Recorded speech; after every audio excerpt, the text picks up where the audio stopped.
Nasdaaw dagiti residente iti ili ti pasukin gapo iti napigsa a panagtudtudo na idirabii, arason iti pannakalayos ti sumagmamano a balay, malaksid nga awanen ti agdama a bagyo iti Philippine Area of Responsibility.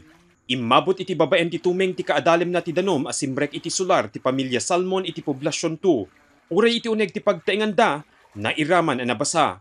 Nadanunon mi paylaeng ti naumong adanom iti likudan a paset ti arubayan da.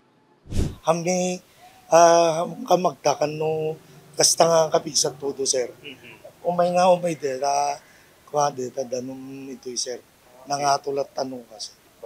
Well sir. Bale no yanda ito likudon sir kat pagatumon sir. Kuna ni Alin asipud paylaeng iti ubing isuna, kastuyan iti kanayo na problema da tunggal panawen ti panagtutudo. Dakkel ti epekto na kadakwada daytoy, gapot a tunggal sumrek ti danom iti pagtaenganda, saan da manglukad ti pasdek pangananda gapot a masapol da iti agistimar. Nangato iti kalsada iti sangwanan ti pagtaenganda ken awan met iti pagruwaran ti danom ana ummong iti likudanda. Narigat sir. Pero nga lalo iti paglakwan mi sir.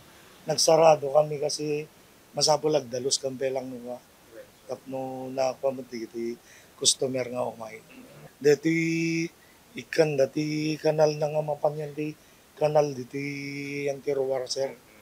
Kasi gistagnan ta danom ita sir. Palikod mi.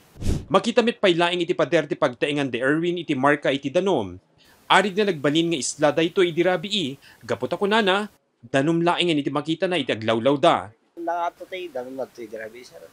Dati kami met expectaran jay tinapig sa todo na nalayos kami. Well, sir. Ano nagipangato kami ti motor kadalugan ito. Iti estimation nyo, sir, kasanong at kalisto na ang imato dyan, pero idinadlawan yung nga tayo masapulan nga ingato kayo. Alis to sir ata, umpay may sa oras kay. Nangato. Ito danon. Nung mapulong kami ti kanal, itatadanong. Agsublit kayo namin. Karaman pa'y kaliti balay analayos, gapo iti ken laat ken napaot a panagtudtudo na idirabii, ket iti pagtaengan ni Tatay Santiago. Immabot iti ngani pagat tumeng ti kaadalem ti danom asimrek iti balay da. Gaputa saan daan na pakadaan ken alisto iti panagadalem ti danom, saan dan nga insigida an ingato amin aramit da. Kanong mapunlo dito'y kanalen, sumarikmat ito yan. Takam amin ito. Well, sir. Kasanong kalisto na, sir, no ti estimasyon nyo, sir?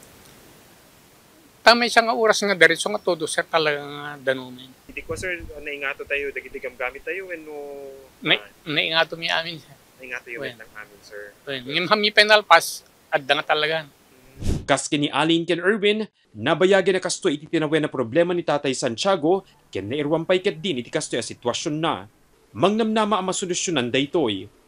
Malaksid iti nangato a kalsada patsen digiti nakasarasarita mi a residente nga ababaw unay ti kanal iti lugar da nga isumet iti rason ti alisto a panaglayos no ag-overflow daytoy.